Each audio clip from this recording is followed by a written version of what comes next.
Los hermanos están repartiendo una hoja que tiene la tarea. Tienen prioridad los que regularmente están asistiendo al curso, porque no saqué copias para tantos. Entonces, para que le ayuden a los hermanos en ese sentido.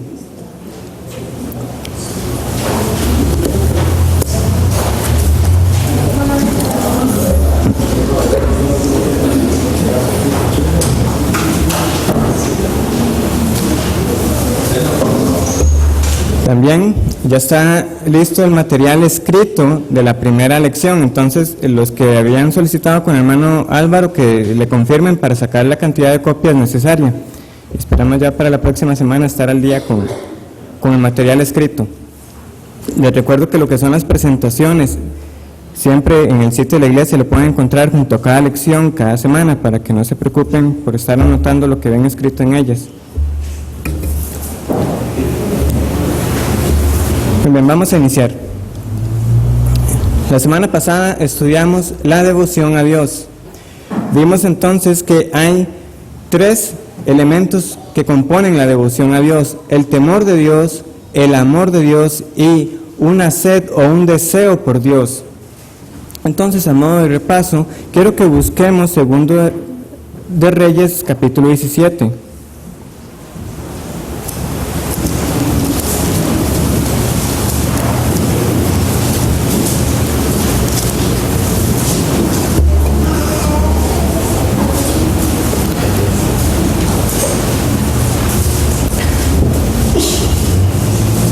Segundo de Reyes, capítulo 17, y leamos a partir del versículo 24.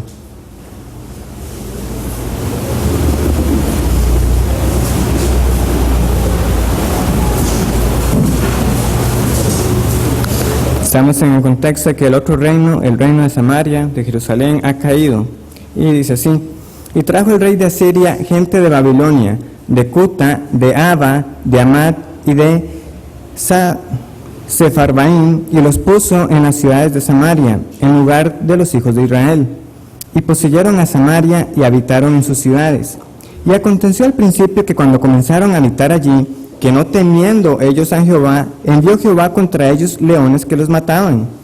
Dijeron pues al rey de Asiria: las gentes que tú trasladaste y pusiste en las ciudades de Samaria no conocen la ley del Dios de aquella tierra, y él ha echado leones en medio de ellos. Y aquí que los leones los matan, porque no conocen la ley del Dios de la tierra. Y el rey de Asiria mandó diciendo: llevad allí a algunos de los sacerdotes que trajisteis de allá, y vaya y habite allí, y les enseñe la ley del Dios del país. Y vino uno de los sacerdotes que habían llevado cautivo de Samaria, y habitó en Betel, y les enseñó cómo habían de temer a Jehová. Entonces, ¿cuál es la relación que nosotros estamos viendo acá? Dice que no temían a Jehová. ¿Y qué fue lo que hizo el sacerdote? Enseñarles la ley de Jehová. Es decir, el temor de Jehová no está desligado de un conocimiento de su palabra, y es la manera en que nosotros también aprendemos cómo temer a Jehová. Que vimos que no se trata en el sentido para el creyente de simplemente un terror por el juicio de Dios, porque nosotros por la obra de Cristo ya estamos libres de ese juicio. Para el pecador sí, él debería temer el juicio de Dios.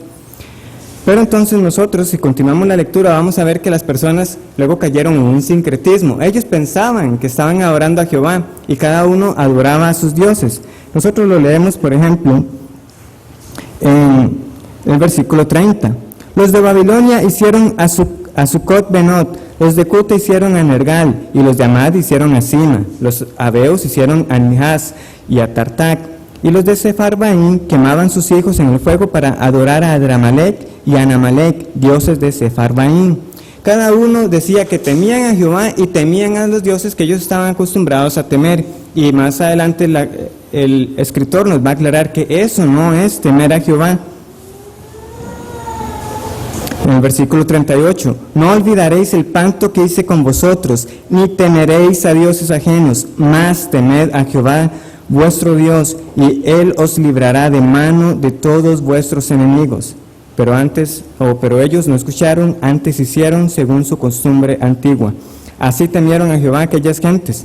y al mismo tiempo sirvieron a sus ídolos, y también sus hijos y sus nietos, según como hicieron sus padres, así hacen hasta hoy. Pero eso no es temer a Jehová, es exclusivo además, no admite ídolos, sean estos dioses ajenos o nosotros mismos que hacemos ídolos de nosotros mismos. Entonces el temor de Dios y además el amor de Dios.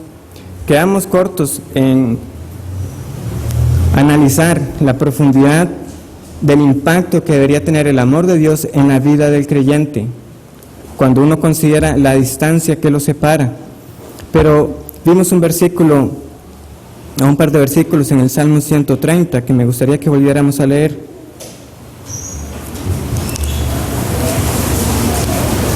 Que entonces hacen de vínculo o de enlace en esta relación del temor y el amor de Dios.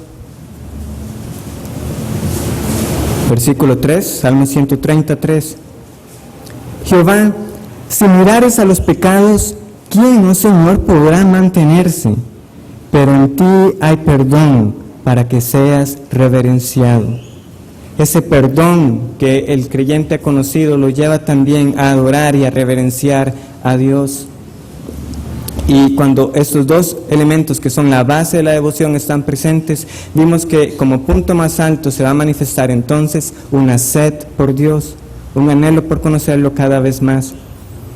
Porque de nuevo es la devoción a Dios el único motivo aceptable por las buenas acciones que uno puede hacer delante de Dios.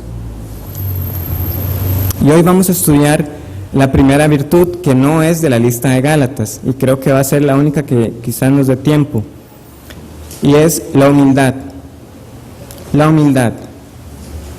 Tenemos dos versículos a manera de introducción, Santiago 4:6, que dice: pero Él da mayor gracia, por esto dice, Dios resiste a los soberbios y da gracia a los humildes.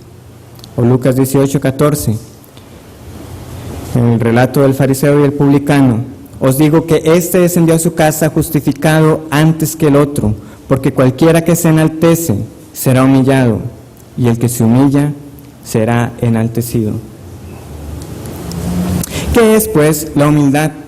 La definición que voy a leerles a continuación es una definición que Jonathan Edwards nos provee en parte de los sermones que él tiene, La caridad y sus frutos. Él define la humildad de la siguiente manera: la humildad puede ser definida como una costumbre de la mente y el corazón, que en primer lugar, correspondiente a nuestra indignidad y vileza en comparación y delante de Dios, o un sentido de nuestra propia insignificancia a su vista.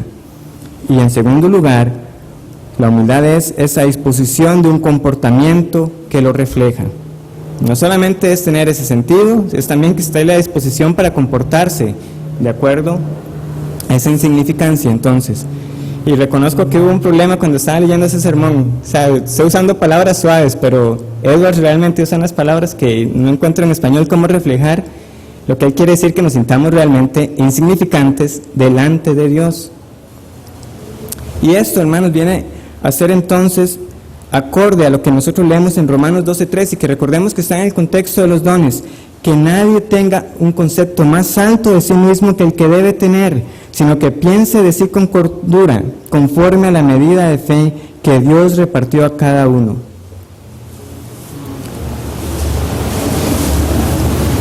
Claramente esto no es lo que nosotros escuchamos a diario.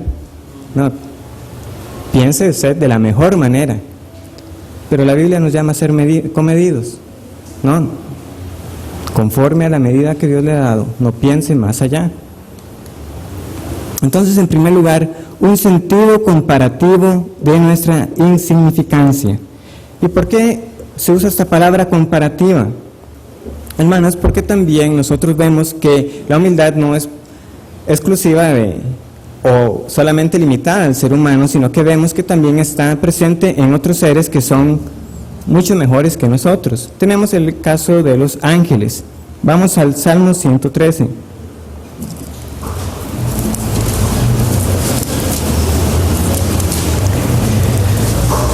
Los ángeles, sin pecado, gloriosos, delante de la presencia de Dios, y veamos lo que nosotros leemos respecto a ellos. Salmo 113, versículo 5. ¿Quién como Jehová nuestro Dios, que se sienta en las alturas, que se humilla a mirar en el cielo y en la tierra? No solamente en la tierra, se humilla a mirar en el cielo mismo, donde están los ángeles, seres celestiales. Pero en comparación a Dios, ellos son también infinitamente inferiores. A ellos también les aplica el ser humilde. Si nosotros lo vimos la semana pasada cuando estábamos en Isaías y leíamos que los arcángeles tenían que tapar sus rostros con sus alas. Hermanos, seres que son definitivamente más santos que nosotros. Y por supuesto, Cristo mismo, que no conoció pecado, y nosotros leemos que Él fue humilde, que se humilló a sí mismo.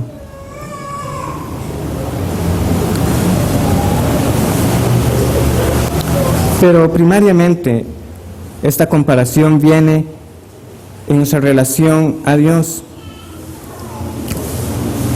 La persona que es humilde reconoce la distancia que realmente hay entre Él y Dios. Es infinita. Nosotros podemos ver cómo se expresaba, por ejemplo, Abraham en Génesis 18. Génesis 18, 27. Y Abraham replicó y dijo: he aquí ahora que he comenzado a hablar a mi Señor, aunque soy polvo y ceniza. O Isaías 40.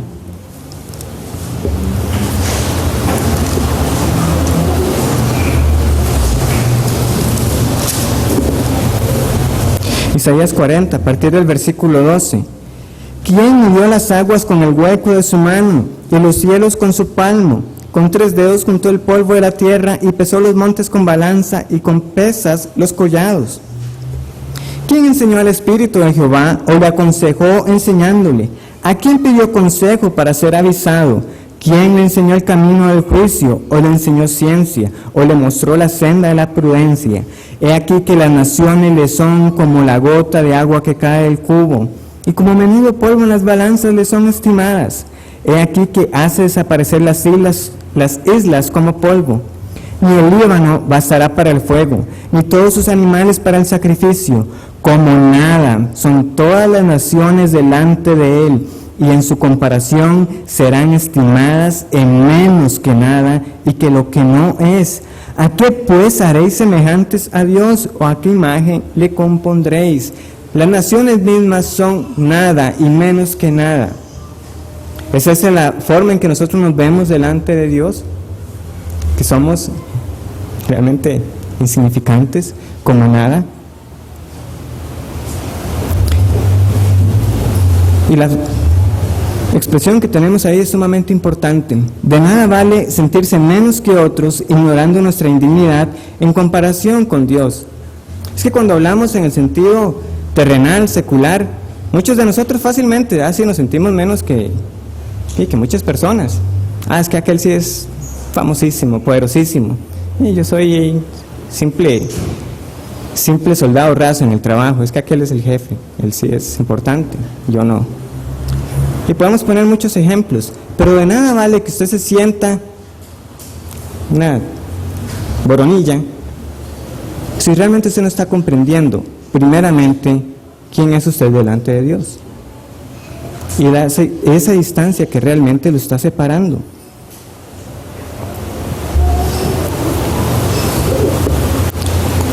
Pero también no se limita solamente a reconocer esa separación, sino que también hay que tener un sentido, una conciencia de nuestra insignificancia respecto a otros.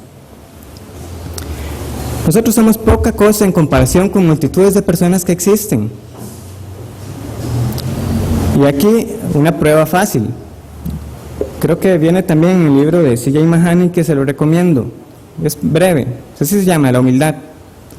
Creo que solo está en inglés, pero es corto y realmente es de gran edificación. Pero aquí hay una prueba fácil. ¿cuál es su oficio? Yo soy programador y sé que hay programadores mejores que yo, muchísimos mejores.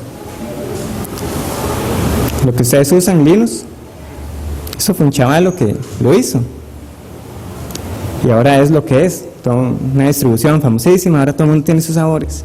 Soy lejos de ser un programador como lo fue o lo es él, todavía está vivo. Mi hermano Álvaro es ebanista, nosotros vemos sus muebles, muy bonitos y todos, pero es el hermano Álvaro el mejor ebanista. ¿Qué es usted? Diseñador, médico, ama de casa, arqueólogo, no importa, ¿cuál es su oficio? Usted puede decir honestamente que hay muchísimas personas que son mejores que usted en lo que usted hace, que supone que es nuestra área, lo que nosotros dominamos, lo que nosotros conocemos.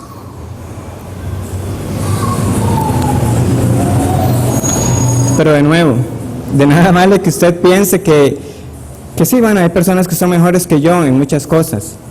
Si esta no será humildad verdadera, si primero no se deriva de nuestra conciencia, de nuestra indignidad delante de Dios. Porque nosotros usamos esa palabra tan a la ligera, tanto así que es común referirnos a personas que son de escasos recursos y decir que son personas humildes, que es una familia humilde, o uno mismo, es que yo soy una persona humilde, no tengo los recursos. Comprendemos realmente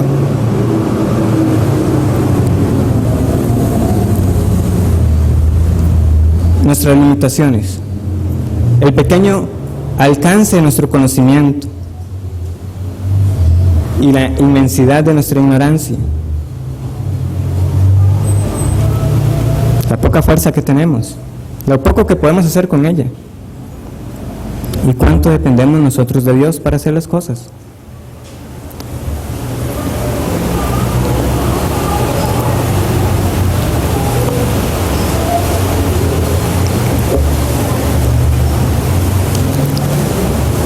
Esta humildad debía estar presente en el hombre antes de la caída también. Aún Adán y Eva, que no conocían pecado, aún ellos también ya había un abismo, por decirlo así, que les separaba de Dios, aunque ellos eran perfectos. Después de la caída, esta distancia lo que hizo fue multiplicarse exponencialmente. Éxodo 34.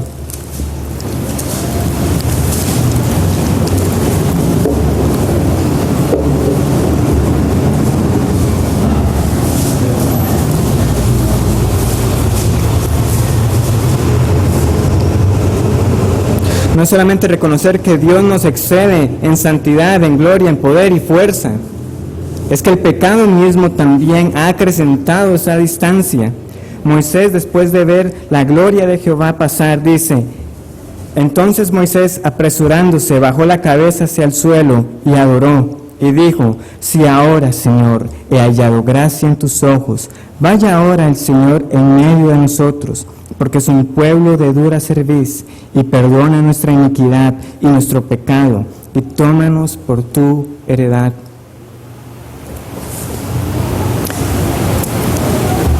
Las conocidas palabras de Job también al final del libro. De oídas te había oído, mas ahora mis ojos te ven, por tanto me aborrezco y me arrepiento en polvo y ceniza. La semana pasada, Juan, apóstol, que cayó como muerto. Isaías: ay de mí.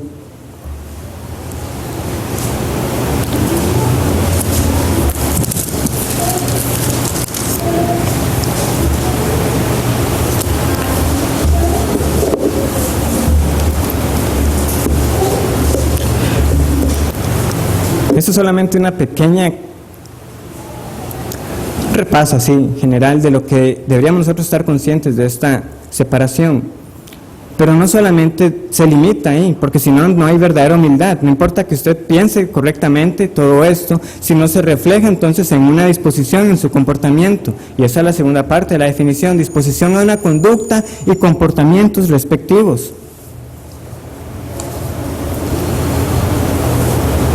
Y esto, hermanos, se va a ver en que entonces una persona libremente, de buena gana, con gusto, va a reconocer que es así. No es una lucha para él decir que realmente él está sin Cristo, alienado de Dios, que el pecado ha creado un abismo que no se puede llenar. Y que de la misma manera uno va a rehuir a atribuirse gloria alguna. Esas fueron las palabras de David que vamos a leer en 1 de Crónicas 16.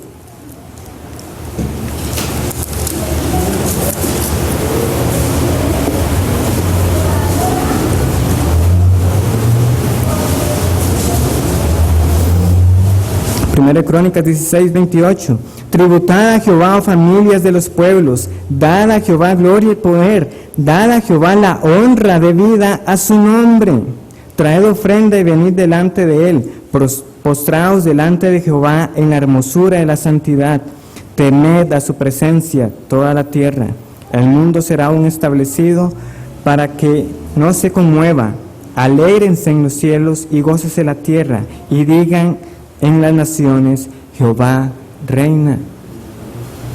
La gloria, la honra es para Jehová. Más adelante vamos a leer el pasaje de Pablo, pero de nuevo es la misma idea que él dice: yo he trabajado más que todos los demás, pero no yo, sino la gracia de Dios en mí.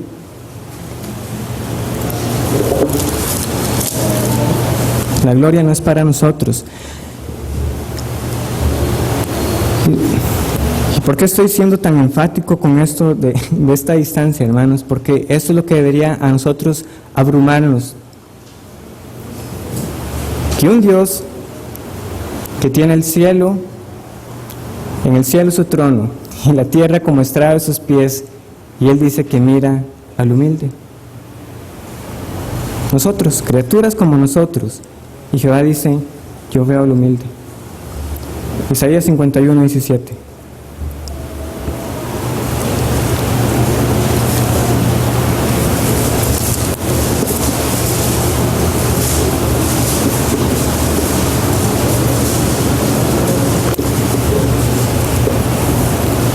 Perdón, es 57, 15. Isaías 57, 15.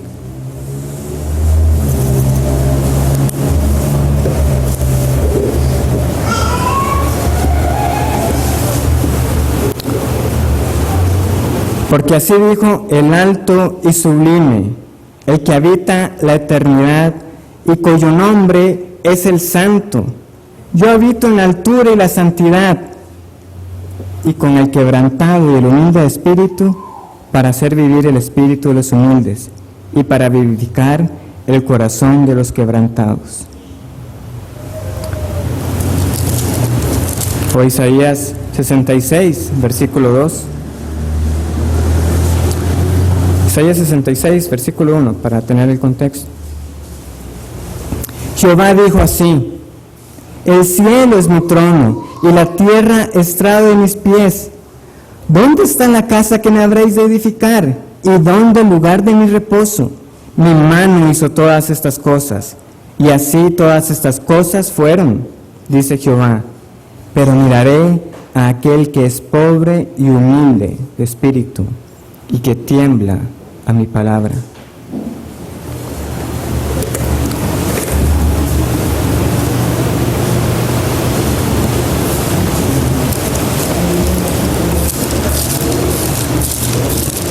Leo para ustedes Santiago, capítulo 4, versículo 6.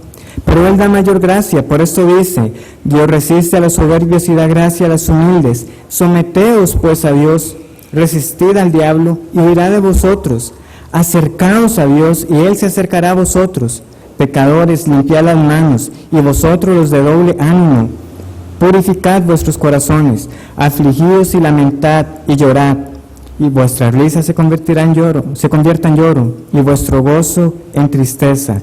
Humillaos delante del Señor, y Él os exaltará. ¿Tal recompensa para el humilde?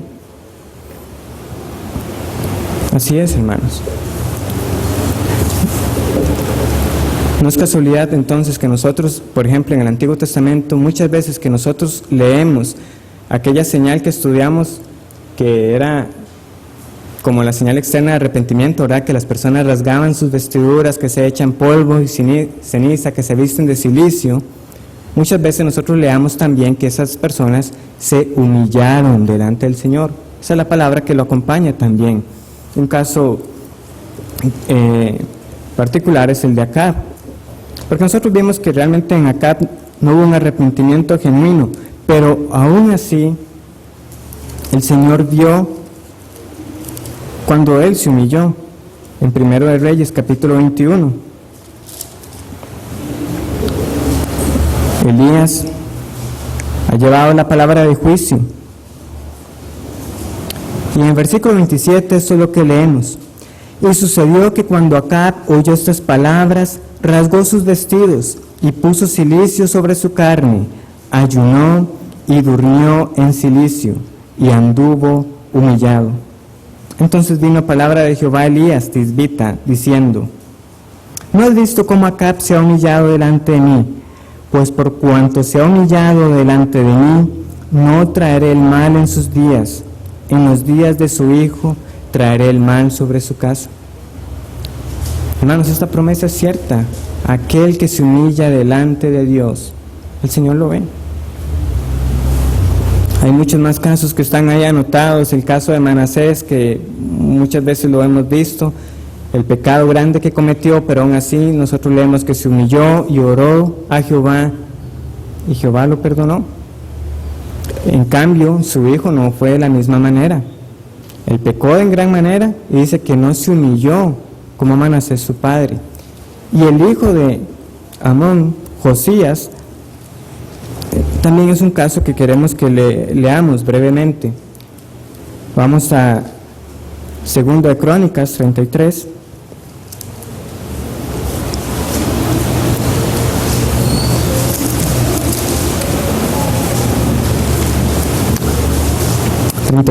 Perdón, 2 de Crónicas 34.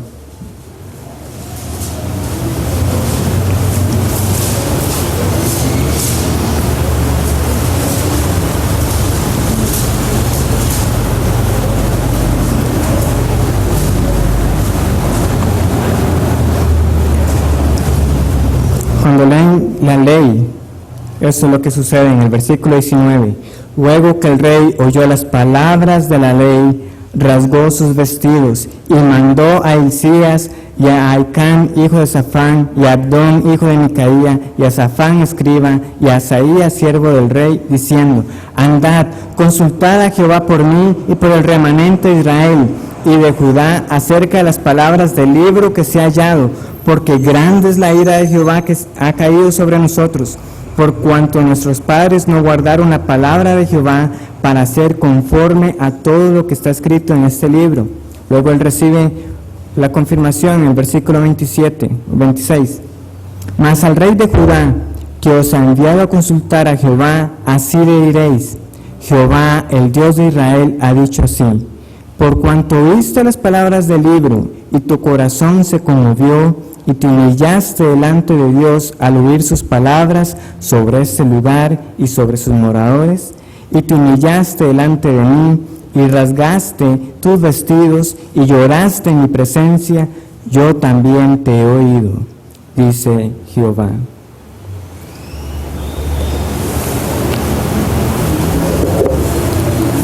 El que es humilde ante Dios, el que reconoce esta separación, lo será también ante su palabra. Josías no se puso a discutir. Hermanos, él perfectamente pudo haber dicho: Jehová, ¿por qué me castiga a mí por lo que hizo Manasés y por lo que hizo mi padre? No, hemos pecado ante Jehová. Y ciertamente nuestros padres no hicieron la palabra de Jehová. Humildemente oyó la palabra y obedeció a ella. El que es humilde ante Dios lo tiene que ser ante su palabra. ¿Cuál es nuestra actitud entonces, hermanos, ante la palabra de Dios? ¿Vamos nosotros a ella simplemente para alimentar nuestro conocimiento en datos? ¿O realmente acudimos a ella reconociendo que es una guía para nuestra conducta? Es que esa es una gran diferencia.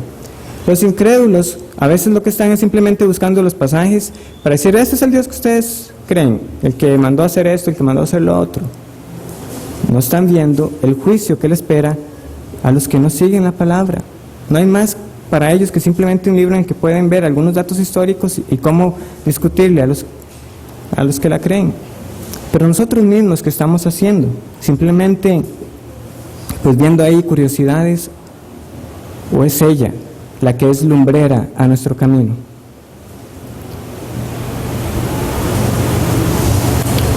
Seguidamente, con una humildad hacia la palabra de Dios, tiene que haber una humildad en nuestra doctrina, y ese nuestra va subrayado porque es lo que nosotros creemos, que a veces no es necesariamente lo que la Biblia enseña.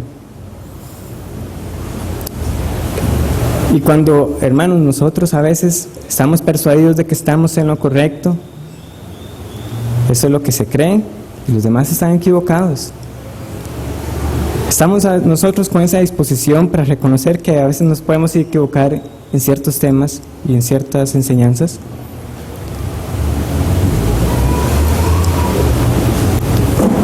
Y esto no lo digo solamente por ahora que nosotros somos una iglesia reformada, es que eso es de antes. Yo me acuerdo cuando antes me congregaba en otro lugar, era lo mismo, pentecostales, es que esos pentecostales, era igual como Natanael cuando se refería a Cristo. ¿Qué va a salir bueno de ahí?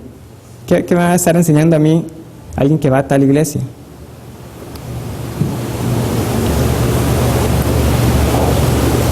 Particularmente a veces nosotros tendemos a aferrarnos más también a lo que es la enseñanza de alguien, que una enseñanza que ha salido de la Biblia. Es que fulanito dice tal cosa, aunque sean siervos de Dios, hermanos. Puede ser un John Piper, puede ser un Sugel Michelén, un Eric Rosales, pero pueden equivocarse en algún momento. Solo porque lo dijo tal persona, esa es la verdad. Y también está el otro extremo, entonces los que se jactan y dicen, es que yo no sigo a hombres, yo me guío por la palabra. No reconociendo que podemos recibir instrucción de otros hermanos, que es un sentido también que ahorita vamos a estudiar de la humildad. Instrucción, ser un espíritu enseñable y que está dispuesto a recibir la corrección. Claramente, hermanos, hay bases doctrinales que el mismo Pablo, cuando escribe a los Efesios, dice, para que no sean niños fluctuantes, llevados por doquiera por cualquier viento de doctrina. Hay que estar firmes. Hay doctrinas que son centrales y que es importante que estemos firmes en ellas, pero hay otras, hermanos, en que debe haber un espíritu para decir, yo puedo estar equivocado, y que sea la palabra de Dios la que nos enseñe.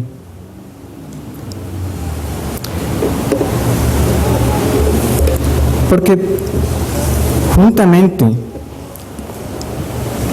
esta humildad, hermanos, no van a ser de otra manera que no sea entendiendo correctamente lo que ha sido nuestra salvación. Muchas veces, y varios círculos van a afirmar, nosotros somos salvos por gracia. Muchos lo van a decir, pero nosotros reconocemos que tenemos una lucha contra esa parte de nosotros que siempre quiere llevarse el crédito, que quiere pensar de que, no, es que yo no era tan malo. Yo me acuerdo que de por sí ya desde pequeño mami me llevaba a la iglesia. Es que yo me acuerdo que siempre que se ponían a hablar, yo era de los que siempre ponía atención, no era como los demás. Que quiere un poquito de esa gloria en la salvación. Se hace usted la pregunta, si Cristo le dijera a usted que no lo conoce, ¿cuál sería su primera defensa? Saldría de inmediato a relucir, pero Señor, yo hice esto y lo otro. No, hermanos, es gracia de Dios. Por esto, hermanos, lo he presentado como ejemplo en mí y en Apolos por amor de vosotros, para que nosotros aprendáis a no pensar más de lo que está escrito, no sea que cada uno, que por causa de uno, os envanezcáis unos contra otros. Porque ¿quién te distingue? ¿O qué tienes que no hayas recibido? Y si lo recibiste, ¿por qué te glorías como si no lo hubieras recibido? Todo lo que nosotros somos, nuestros dones y lo que tenemos, es de mano de Dios.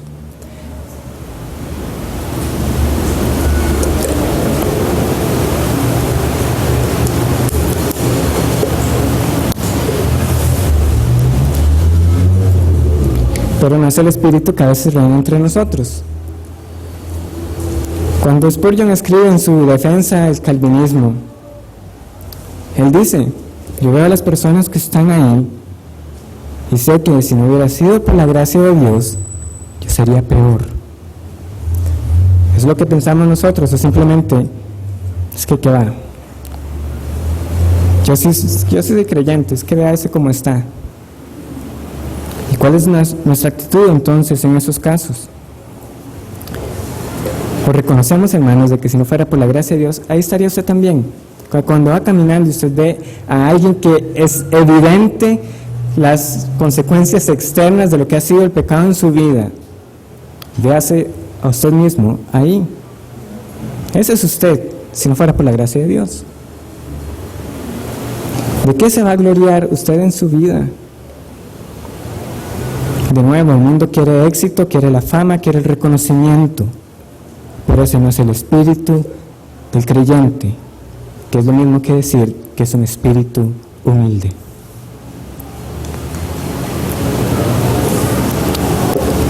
El trabajo arduo también. Es que yo he sido el que he servido aquí por tantos años.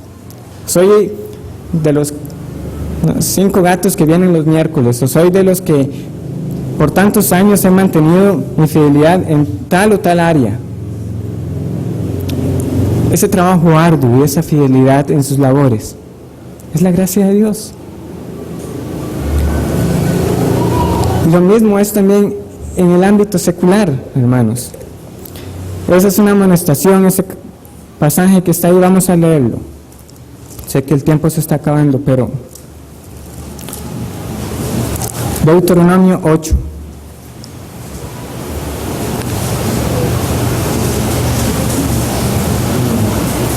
Versículo 17.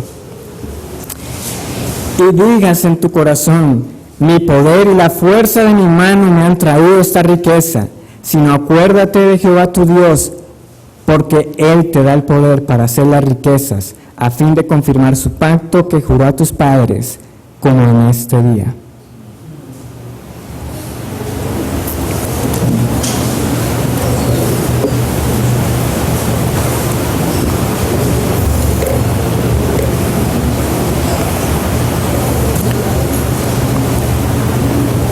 Si es un gran profesional, si tiene su título, si es un gran padre, no ha sido su fuerza, es Dios que le ha dado el poder.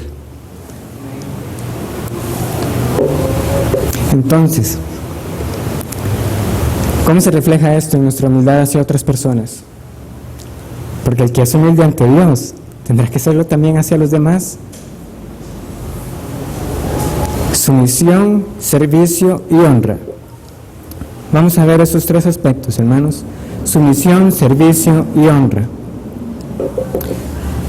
Pasaje Efesios 5:21.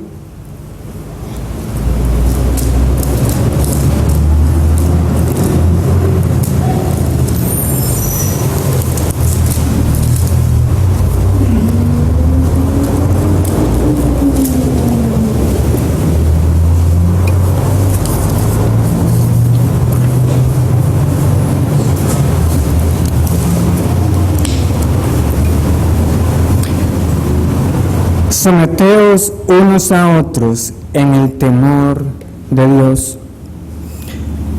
Y como les dije, esta sumisión primariamente, que es un ejemplo de humildad, se va a reflejar en la instrucción y en la corrección de otros creyentes, en que usted es un espíritu enseñable y humilde para admitir el error cuando otro hermano lo corrige. No importa quién sea usted, cuál es el cargo que usted ocupa. Puede ser el pastor, puede ser simplemente la persona que enciende el equipo, que cuida a los niños. Ese hermano también me puede reprender y corregir a mí. ¿O es que pensamos que hay cristianos de segunda categoría que no tienen nada que enseñarnos? Un ejemplo es el de Apolos. Veamos el de Apolos.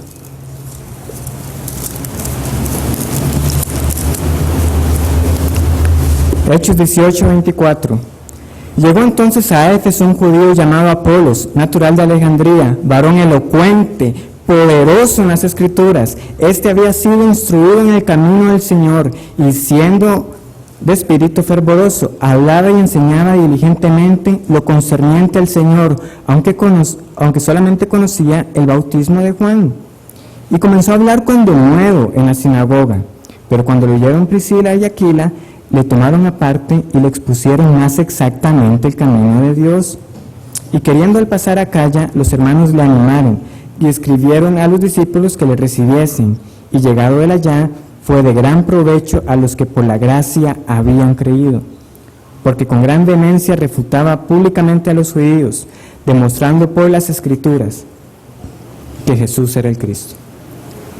Priscila y Aquila, digamos, laicos, enseñando a Apolos, que veamos la descripción que se nos da, un hombre elocuente, que hablaba con denuedo, que conocía las Escrituras, pero tenía que ser enseñado, y recibió la instrucción. El caso de Pedro es uno que también hemos estudiado varias veces. Llegó ¿quién, hermanos? Pablo, el último de los apóstoles. Pedro, que estuvo en todo el ministerio de Cristo, pero estaba haciendo mal, y públicamente también fue reprendido. Y lo que llama la atención, hermanos, es que uno no lee que Pedro haya refutado, que se le haya respondido a Pablo, que le haya dicho, es que ¿quién es usted para venir a decirme algo? Sino que cuando nosotros leemos la segunda carta de Pedro, él dice, nuestro amado hermano Pablo escribe algunas cosas que son difíciles de entender.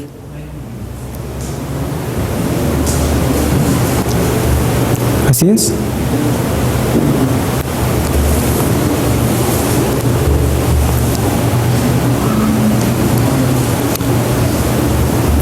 También se refleja en el servicio unos a otros. No hay mayor ejemplo que el de nuestro Señor, hermanos, lavando los pies de los discípulos. Y eso mismo nos manda a nosotros. Si yo he lavado sus pies, ustedes también deben lavarse los pies los unos a los otros. Y hermanos, eso también requiere la gracia de Dios. Cuando Pedro escribe en ese versículo que está ahí en el 11, los que ministran, que es la misma palabra que se usa para diáconos, que lo hagan en la gracia que el Señor da. ¿No es cierto, hermanos? Es que esa lucha que tenemos nosotros, sabemos, hay personas que uno dice, es difícil servirle a esta persona. No es tan fácil. Pero si el Señor lo hizo, ¿por qué no lo voy a hacer yo?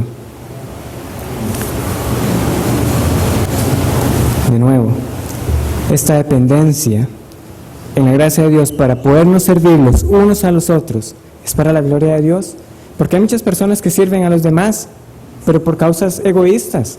Los vamos a ver construyendo techos, casas, lo que sea, hermanos, y de nuevo, no estoy criticando que sean obras malas, o sea, son buenas obras que se hacen, pero ¿cuál es el afán?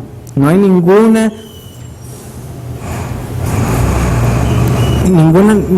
reconocimiento para Dios en eso que se está haciendo.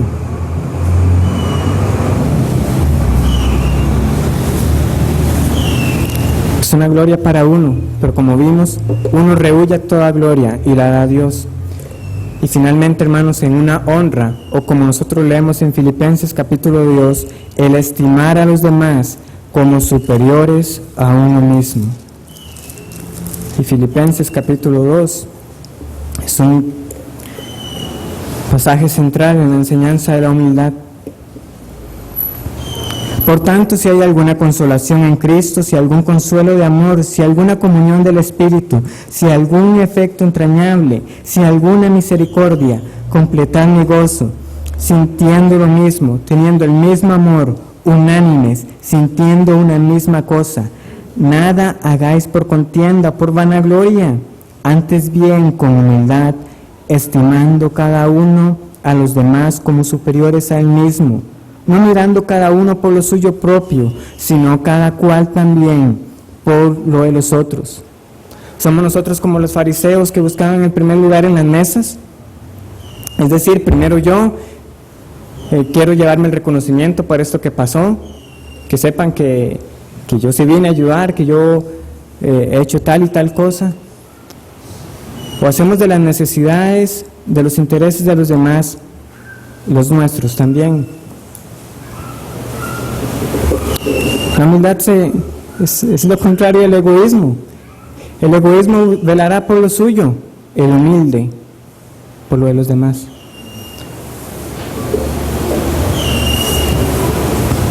Finalmente, hay muchas aplicaciones prácticas, pero de nuevo, estas son dos que recuerdo del libro de Mahani, que de nuevo se los vuelvo a recomendar, de la humildad. Primero, en cuanto a nuestra vida diaria, no sé cuántos usarán una libreta apuntando lo que tienen que hacer durante el día. Levantarme, desayunar, no sé, hacer la tarea, hacer el oficio, hacer tales mandados. ¿Cuántos de nosotros cumplimos esa lista al final del día? Y si lo logramos, ¿cuánto trabajo nos costó lograrlo aunque sea un día? Hermanos, Dios siempre tiene su lista con todas las marcas. Lo que Él hace, lo que Él se ha propuesto, lo ha hecho. Cristo dijo en la cruz, consumado es, y lo hizo. Eso no fue ningún plan B. Lo que Él se propuso hacer, lo cumplió. No nos afanemos, hermanos, tanto en esta vida. Nosotros nunca vamos a tener nuestra lista de quehaceres completa. Reconozcamos en humildad que somos seres finitos y limitados. Entonces, al final del día, cuando usted vea esa libreta, vea todo lo que no pudo hacer, recuerde, Dios siempre tiene su lista con todas sus marcas. Y lo que Él empezó, también lo va a terminar en nosotros. En cuanto a los demás, hermanos, ¿estamos nosotros solamente viendo cuando el hermano falla, esperando para volarle el hachazo? ¿O estamos viendo las evidencias de la gracia de Dios en sus vidas? Ciertamente no habrá ninguna evidencia de gracia en los inconversos, pero eso es otro tema. Pero en los hermanos, estamos nosotros viendo, mira ese hermanito cómo ha estado asistiendo más fielmente. He notado que ha aumentado su conocimiento de las Escrituras, lo veo más servicial. ¿Estamos nosotros reconociendo esas evidencias de la gracia? ¿O estamos cegados simplemente en nuestra superioridad espiritual?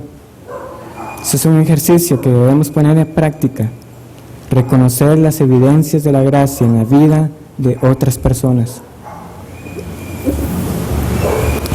Y finalmente una exhortación a los incrédulos. Usted dirá, es que yo no soy una persona orgullosa, yo realmente no ando rajando de lo que soy. Si usted no está consciente de su indignidad ante Dios, de nada vale que lo conozcan a usted como una persona humilde, porque usted está cometiendo totalmente lo opuesto y más degradante que podría ser, y es rebelarse ante el Dios soberano, al no someterse a Él. Se está rebelando contra Dios mismo, y eso es orgullo, es un espíritu rebelde, contrario a la humildad. No se confíe en que las personas le digan que es humilde. Lo que importa primero es esta distancia que existe entre usted y Dios. Y como resumen, después de que terminé esta lección, pensé, aunque esto aplica para los demás dones, demás virtudes, del fruto del Espíritu, de esta manera: humildad. Recuerde, ¿quién es Dios? ¿Quién es usted? ¿Y qué hizo Cristo? Eso debería nosotros siempre ponernos en nuestro lugar. Que el Señor les bendiga, hermanos.